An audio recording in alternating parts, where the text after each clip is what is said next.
আমার খবর। মমতা ব্যানার্জি কালকে এই দলের সুপ্রিমো হতে পারে। মমতা ব্যানার্জি কালকে এই দলের সুপ্রিমো হতে পারে। মমতাই এই দলের সুপ্রিমো হতেই পারে। জ্বরের মধ্যেও বিস্ফোরক অনুব্রত মণ্ডল। জ্বর নিয়েও বোলপুরের দলীয় কার্যালয়ে সাংবাদিকদের মুখোমুখি হয়ে একের পর এক রাজনৈতিক বার্তা দিলেন অনুব্রত মণ্ডল। জেলা সভাপতির দায়িত্ব ফের পাওয়ার পর কৃতজ্ঞতা জানিয়ে তিনি বলেন, মমতা বন্দ্যোপাধ্যায় এই দলের সুপ্রিমো হতেই পারে। একই সঙ্গে প্রাক্তন মুখ্যমন্ত্রী মমতা বন্দ্যোপাধ্যায়ের প্রতি নিজের আবেগ ও শ্রদ্ধার কথাও প্রকাশ করেন তিনি। অনুব্রত মণ্ডল জানান, আসন্ন 21শে জুলাইয়ের শহীদ সমাবেশে বীরভূম জেলা থেকে প্রায় 30,000 কর্মী সমর্থক কলকাতায় যাবেন। রাজ্যের বর্তমান বিজেপি সরকার প্রসঙ্গে তিনি বলেন, বিজেপি উন্নয়ন করবে। শুভেন্দু অধিকারী লড়াকু ছেলে, লড়াই করেই সবকিছু শিখেছে। 5টি জেলার অবজারভার এমনি করা হয়নি, কাজের জন্যই করা হয়েছে। দলীয় কার্যালয় থেকে অভিষেক বন্দ্যোপাধ্যায়ের ছবি সরানোর প্রসঙ্গে প্রশ্ন উঠতে অনুব্রতের জবাব, কই তা তো জানি না, তবে মমতা বন্দ্যোপাধ্যায়ের ছবি সবসময় থাকবে। কংগ্রেস করার সময় রাজীব গান্ধীর ছবি যেমন ছিল এখনও রয়েছে। সম্প্রতি দলীয় কার্যালয়ে তালা ঝোলানোর ঘটনায় তীব্র নিন্দা জানিয়ে অনুব্রত মণ্ডল বলেন, এ ধরনের ঘটনা রাজনৈতিক সংস্কৃতির পরিপন্থী। জ্বরাক্রান্ত শরীরেও এদিন অনুব্রত মণ্ডলের মন্তব্য ঘিরে ফের সরগরম হয়ে উঠেছে বীরভূমের রাজনৈতিক মহল। আগেও তৃণমূলের সভাপতি ছিলাম, আবার সভাপতি। ধন্যবাদ জানাই দলকে।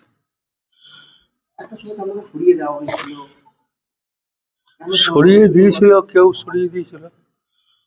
মমতা ব্যানার্জির প্রতি দুর্বলতা আমার আছে। আমার কেন, যারা তৃণমূল আছে ঋতব্রতরও মমতা ব্যানার্জির প্রতি দুর্বলতা আছে। ববিরও আছে, অরূপরও আছে, অরূপ রায়েরও আছে, বালুরও আছে। এবং শুভেন্দু মমতা ব্যানার্জিকে শ্রদ্ধা করত। অভিষেকের জন্য আমি কারোর নাম বলতে রাজি না।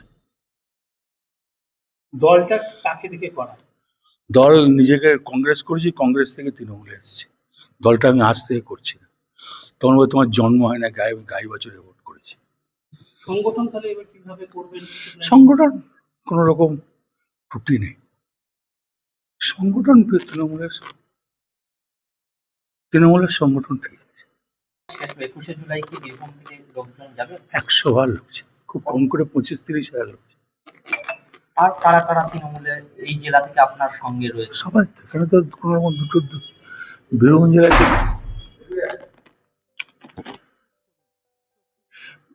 তো দুটো গ্রুপ নেই। বীরভূম জেলায় সবাই এক। জেলায় কিন্তু উন্নয়ন অনেকটা স্তব্ধ,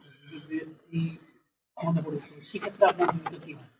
তৃণমূলের যে উন্নয়ন করবে, একটা কথা বলি, বিজেপি যখন বসেছে গদিতে, বিজেপি উন্নয়ন করবে।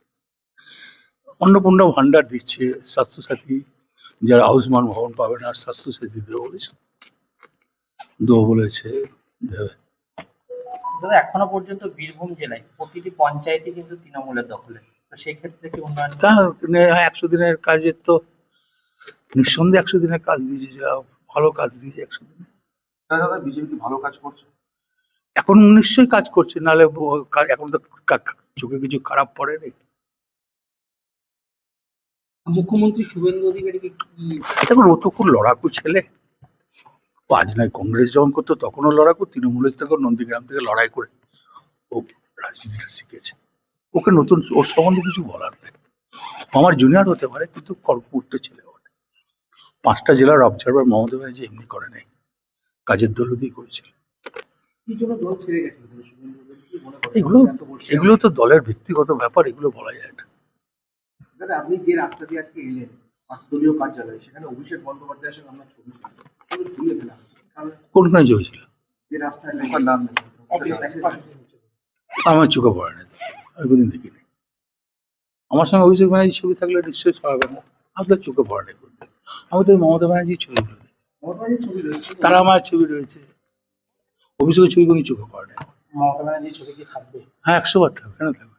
আছে তো, মমতা ব্যানার্জির ছবি থাকবে। অনেকেই বলছে যে মমতা ব্যানার্জি, যারা মমতা ব্যানার্জি থেকে সরে যাচ্ছে, যারা আমি তো 98 সালে কংগ্রেস ছেড়ে দিয়েছি। আমার বাড়িতে যেমন রাজীব গান্ধীর ছবি আছে, ইন্দিরা গান্ধীর ছবি আছে। যতই হোক ছবি সরে না, ছবি কেটে ছবি রাজীব, বলো তো, রাজীব গান্ধী ইন্দিরা গান্ধীর ছবি আছে, অটল বিহারী বাজপেয়ীর ছবি আছে, বিধান রায়ের ছবি আছে।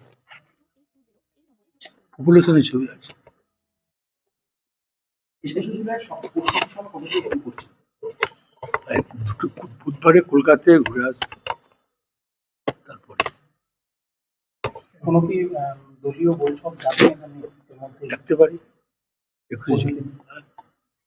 ইতিমধ্যে কি কর্মীদের নিয়ে আপনার কি ফোনালাপ শুরু হয়ে গেছে? আমার তো আগেও তো এই যারা আমার ব্লক প্রেসিডেন্ট আছে তারা এই যখন দল হেরে গেল তখন থেকে তো রেগুলার আসছে, কেউ তো পালিয়ে যায়নি, কোনো দলে যায়নি। তৃণমূলের একাধিক কাউন্সিলর থেকে শুরু করে সবাইকে ডিম ছোড়া হচ্ছে, এইগুলো নিয়ে কি বলবেন? এটা তো যত ছুটবে তত লাভ আমাদের, সাধারণ মানুষ তো ওখানে চোখে নিচ্ছে না।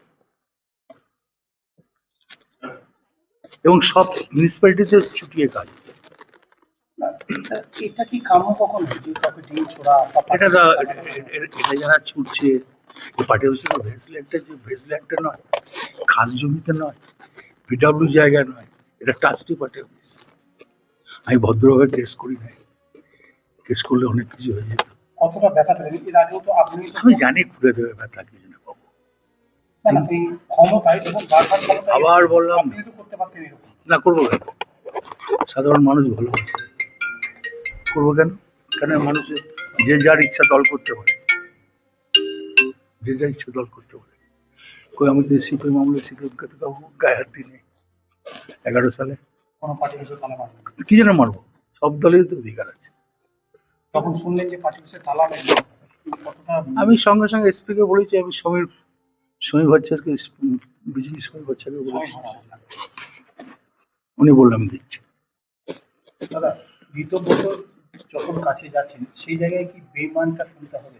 কেন বেইমান শুনতে হবে? অনেক মানুষ না, ঋতব্রত তৃণমূল দল করতো, ঋতব্রত যখন আইএনটিসি প্রেসিডেন্ট ছিল গোটা রাজ্যে, তো ওর সঙ্গে আমার রেগুলার কথা হতো। সেই জায়গায় মমতা ব্যানার্জিকে ছেড়ে যখন আলাদা করে বেরিয়ে যাচ্ছে, তো মমতা ব্যানার্জি ছাড়লো কারণ মমতা ব্যানার্জি নিজেই জানে তো দলটা এই অবস্থা হলো। মমতা ব্যানার্জি সবাইকে গদ্দার বলছে, যে সবাই ছেড়ে চলে গেল। উনি বলতে পারেন, উনি নেত্রী, উনি ওনার মুখে যা আছে বলতে পারেন, ওনার বলার অধিকার আছে। তাহলে মমতা ব্যানার্জির অস্তিত্ব কি? 100 বার থাকবে মমতা ব্যানার্জি, কালকে এই দলের সুপ্রিম হতে পারে।